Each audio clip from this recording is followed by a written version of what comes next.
सूबाई वजीर मलिक अहमद खान को वजारत कानून का कलमदान सौंप दिया गया है। वजीर आला पंजाब ने बजट के दौरान कानून और पार्लिमानी अमूर के ओहदे का भी चार्ज दे दिया। हसन रजा हमारे साथ मौजूद हैं। हसन, क्या डिटेल्स हैं? जी बिल्कुल, वज़ीर आला पंजाब हमजा शहबाज शरीफ की तरफ से सूबाई वजीर मलिक अहमद खान को वजारत कानून और पार्लिमानी अफेयर के कलमदान जो है वो सौंप दिया गया है। वज़ीर आला पंजाब हमजा शहबाज शरीफ ने चूँकि ये फैसला किया है कि कल माली साल का 2022-23 का बजट जो है वो पेश किया जा रहा है।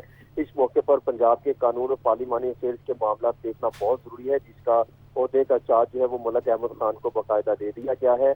और वज़ीर आला ऑफिस के जो जिम्मेदारान हैं उन्होंने इस बात की तस्दीक करते हुए कहा है कि इस वाले से बाकायदा हमने लेटर तैयार करके चीफ सेक्रेटरी पंजाब को नोटिफिकेशन जारी करने के लिए भिजवा दिया गया है, ताकि वो पंजाब असेंबली में भी मौजूद हो।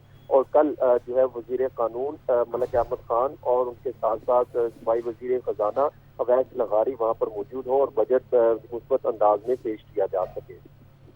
ठीक है, बहुत शुक्रिया हसन आपका।